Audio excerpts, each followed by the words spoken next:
Hello, I'm Corbett Doyle, and I'm going to be your instructor, at least for the asynchronous portion of this course.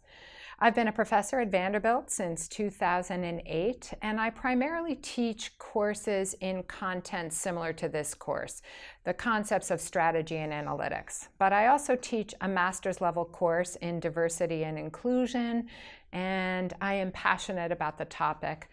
And I also do a good bit of consulting outside of Vanderbilt on diversity and inclusion.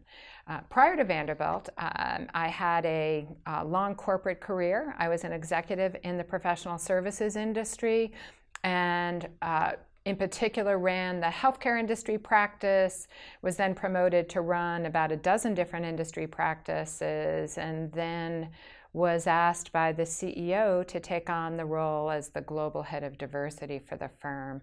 And it was simultaneously the best and the toughest job I ever had, but it certainly fueled my interest in teaching diversity at Vanderbilt.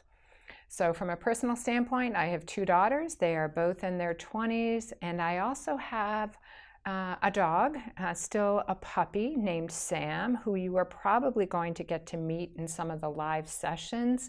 And hopefully he will stay quiet for those sessions, but you may hear him on occasion. So that's Sam, my Labradoodle. So I'd like to talk a little bit about the course and the focus of the course.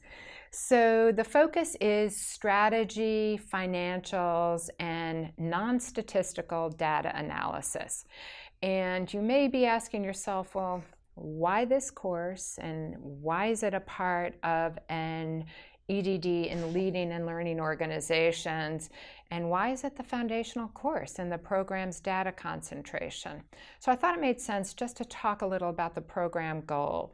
And the goal is, the reason that we have this course is that for individuals to be successful leaders of an organization, regardless of the context of the organization, or for individuals to help other leaders drive and help the organization grow, you need basic business acumen skills. You really need to understand what the organization is trying to accomplish, and you need to understand the financials and other data that help evaluate and drive progress in that organization. And one of my favorite quotes in terms of the importance of this content comes from the infamous Sister Irene, who was the head of Ascension Healthcare, which is now the largest not-for-profit healthcare system in the United States. And her quote, headlined in the Wall Street Journal one year, was, "There is no mission without margin."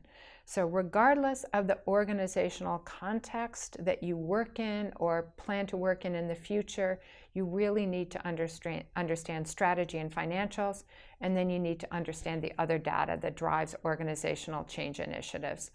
So while we will cover these topics in the course, there was no effort in this course to teach you or prepare you to be either a financial analyst or a CFO.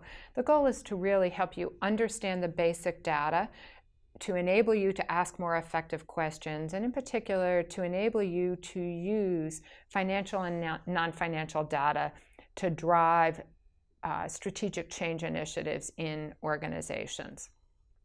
So just a few things that I want to mention that I believe are important if your goal is to be successful in this course. Please read the syllabus. I hope you read the syllabus in all your courses. The syllabus provides very important insight into the overall structure of the class, as well as insight to the specific assignments. And I know you're all working professionals. I earned both my MBA and my doctorate as a working professional, so I really do appreciate firsthand the struggles to keep up on the volume of work and to keep up with your responsibilities at work and home. However, you really need to stay on top of the videos and the assignments in this course. There really are no opportunities to turn assignments in late, and so it's not just that failure to do the assignments will harm your grade, but the content in this course really builds upon itself throughout the course, and it is critical to keep up with those assignments. And I also encourage you to ask questions. not just questions of me, but ask questions of your peers. And as I will talk about in the first week's course, there are a number of venues that you can use to ask questions, and I'm always available. So thank you for joining the class, and I look forward to getting to know you.